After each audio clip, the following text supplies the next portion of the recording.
Assalamualaikum warahmatullahi wabarakatuh. Bertemu lagi dengan Ibu Eka Suryani SPD dalam pelajaran Bahasa Indonesia di kelas 11. Kali ini kita sudah sampai di bab 2, yaitu teks eksplanasi. Bab 2 yaitu peristiwa alam dan sosial di sekitar kita. Ada 5 bagian. Yang pertama, pengertian dan ciri-ciri teks eksplanasi. Yang kedua, identifikasi informasi dalam teks eksplanasi. Yang ketiga, konstruksi informasi teks eksplanasi. Yang keempat, analisis struktur dan kebahasaan teks eksplanasi. Yang kelima, produksi teks eksplanasi. Bagian A yaitu pengertian dan ciri-ciri teks eksplanasi. Ya, terbagi menjadi pengertian teks eksplanasi dan ciri-ciri teks eksplanasi. Pengertian teks eksplanasi adalah teks yang bertujuan untuk menjelaskan proses suatu fenomena alam dan fenomena sosial. Teks eksplanasi ditulis untuk menjawab pertanyaan bagaimana dan mengapa. Ciri-ciri teks eksplanasi. Struktur terdiri atas pernyataan umum, proses atau deretan penjelas, dan penutup. Memuat informasi bersifat keilmuan, memuat informasi sesungguhnya atau fakta, menjelaskan suatu kondisi atau fenomena. Bagian B, identifikasi informasi dalam teks eksplanasi. Berupa 1, fakta. Fakta itu adalah peristiwa atau kejadian yang sungguh-sungguh terjadi. Fakta terdapat dalam paragraf-paragraf teks eksplanasi. Gagasan pokok. Yang kedua, paragraf eksplanasi dikembangkan berdasarkan gagasan utama atau ide pokok. Gagasan utama adalah gagasan yang dijadikan dasar dalam mengembangkan kalimat. Gagasan utama terdapat pada kalimat utama. Contoh mengidentifikasi informasi pada teks banjir. Paragraf 1. Kita tahu bahwa di Indonesia seringkali terjadi fenomena alam, yaitu banjir, terutama pada saat musim penghujan. Banjir disebut sebagai bencana alam. Ini sangat merugikan bagi masyarakat. Banjir sendiri dapat diartikan sebagai kurangnya atau tidak cukupnya kapasitas sungai, danau, drainase, atau aliran air lainnya untuk menampung debit air yang jumlahnya sangat banyak. Air akan meluap dan akan memasuki lingkungan sekitar. Sebab akibatnya yaitu pengertian banjir. Banjir disebabkan oleh kurangnya kapasitas sungai, danau, atau aliran air yang mengakibatkan debit air tidak tertampung sehingga meluap ke lingkungan sekitar. Contoh mengonstruksi informasi. Paragraf 1. Kita tahu bahwa di Indonesia sering sekali terjadi fenomena alam, yaitu banjir, terutama pada saat musim penghujan. Banjir disebut sebagai bencana alam. Ini sangat merugikan bagi masyarakat. Banjir sendiri dapat diartikan sebagai kurangnya atau tidak cukupnya kapasitas sungai, danau, drainase, atau aliran air lainnya untuk menampung debit air yang jumlahnya sangat banyak. Air akan meluap dan akan memasuki lingkungan sekitarnya. Informasi pengetahuannya adalah banjir adalah fenomena alam yang terjadi di Indonesia, terutama pada saat musim penghujan. Urutan kejadian sebab akibat. Penyebabnya kurangnya kapasitas sungai, danau, drainase, atau aliran air. Akibatnya, debit air tidak tertampung sehingga meluap ke lingkungan sekitar. Contoh teks eksplanasi gempa bumi. Gempa bumi adalah getaran atau guncangan yang terjadi karena pergerakan lapisan batu bumi yang berasal dari dasar atau bawah permukaan bumi. Peristiwa alam itu sering terjadi di daerah yang berada dekat dengan gunung berapi dan juga di daerah yang dikelilingi lautan luas.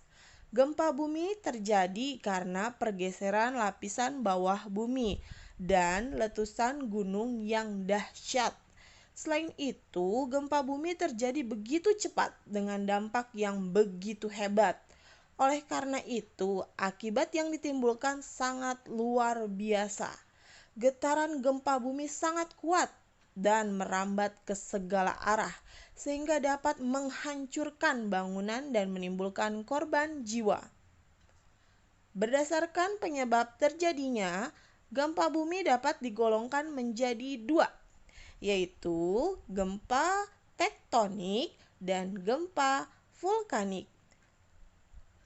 Gempa tektonik terjadi karena lapisan kerak bumi menjadi genting atau lunak sehingga mengalami pergerakan.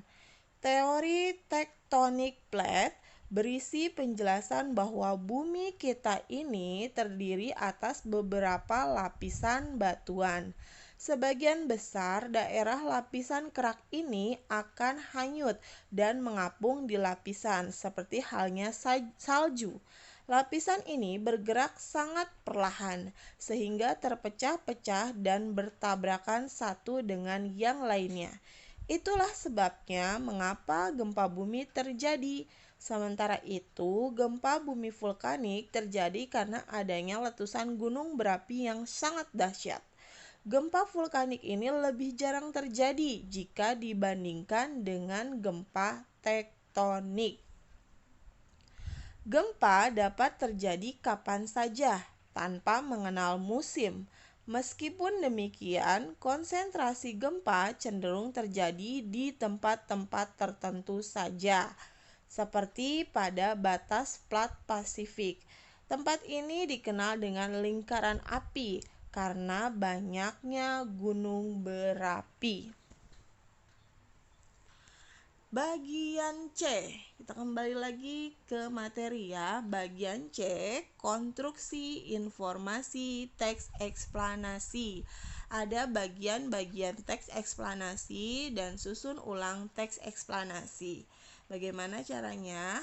Bagian-bagian teks eksplanasi. Teks eksplanasi diawali dengan pendahuluan yang berisi pernyataan umum. Kemudian, pernyataan umum tersebut dijelaskan oleh beberapa deretan penjelas.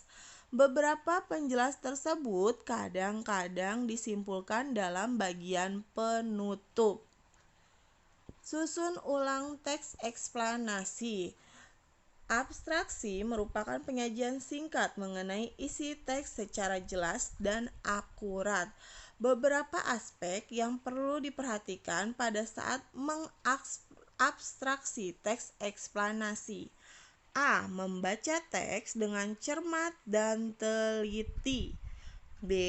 Mencatat gagasan-gagasan penting yang tersirat dalam teks. C. Menyusun dan mengembangkan intisari teks berdasarkan gagasan-gagasan penting dengan bahasa. D. Analisis struktur dan kebahasaan, berisi struktur teks eksplanasi dan kebahasaan teks eksplanasi.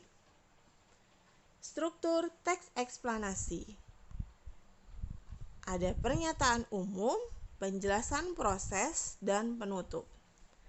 Contoh struktur teks eksplanasi dalam teks gempa bumi yang sudah Ibu bacakan di awal berisi pernyataan umum yang terdapat pada paragraf 1 dan 2. Penjelasan prosesnya ada di paragraf 3 dan bagian penutupnya ada di paragraf 4. Kebahasaan dalam teks eksplanasi.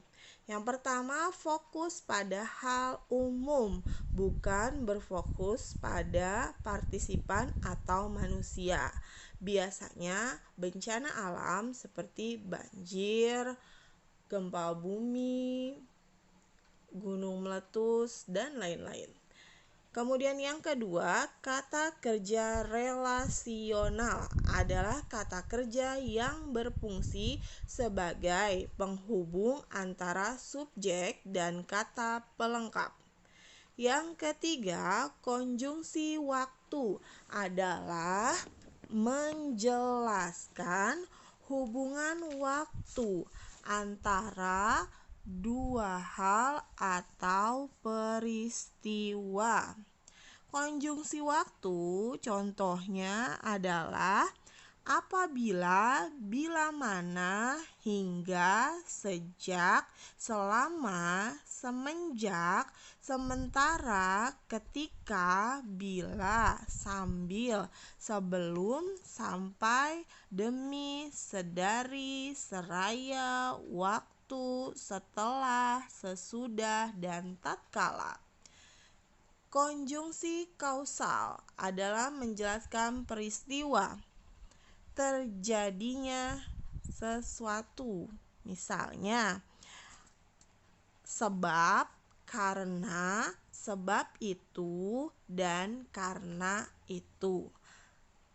Kemudian kalimat pasif adalah kalimat yang subjeknya dikenal suatu perbuatan atau aktivitas. Biasanya diawali dengan awalan ter dan di.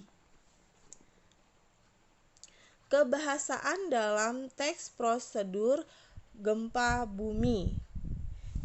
Teksnya yang sudah Ibu bacakan di awal. Fokus pada hal umum. Hal umumnya adalah gempa bumi. Kata kerja relasional dalam teks tersebut adalah gempa bumi adalah getaran atau guncangan yang terjadi karena pergerakan lapisan batu bumi yang berasal dari dasar atau bawah permukaan bumi. Kata kerja relasionalnya adalah. Konjungsi waktu. Peristiwa alam itu sering terjadi di daerah yang berada di dekat dengan gunung berapi dan juga di daerah yang dikelilingi lautan luas. Konjungsi waktunya yaitu sering. Konjungsi kausal. Gempa bumi terjadi karena pergeseran lapisan bawah bumi dan letusan gunung yang dahsyat. Konjungsi kausalnya adalah karena. Kalimat pasif. Gempa dapat terjadi kapan saja tanpa mengenal musim. Ditandai dengan adanya kata terjadi, yaitu awalan ter. Bagian E, produksi teks eksplanasi. Ada pola pengembangan dalam teks eksplanasi, langkah-langkah penulisan teks eksplanasi, dan penyuntingan teks eksplanasi. Agar lebih jelas, kita bahas satu persatu. Pola pengembangan teks eksplanasi ada dua, pola pengembangan sebab akibat dan pola pengembangan proses. Langkah-langkah penulisan teks eksplanasi. Pertama, bagian A menentukan topik atau tema. B menentukan tujuan penulisan. C mengumpulkan data dari berbagai sumber. D menyusun kerangka. E mengembangkan kerangka menjadi karangan eksplanasi. Penyuntingan teks eksplanasi. Langkah-langkah menyunting sebagai berikut. A. Membaca kalimat demi kalimat secara teliti. Digunakan untuk menemukan kesalahan yang terjadi pada penulisan teks eksplanasi. B. Membenarkan kesalahan yang terjadi pada penulisan teks. C. Memeriksa keterpaduan paragraf untuk menemukan kesalahan. D. Memperbaiki keruntutan paragraf yang tidak tepat. Dapat dilakukan dengan cara membuang kalimat yang tidak padu, menempatkan paragraf pada urutan yang tepat, atau menambah paragraf runtut. Ya, sampai di sini dulu perjumpaan kita di bab 2. Terima kasih atas perhatiannya. Sampai jumpa. Assalamualaikum warahmatullahi wabarakatuh.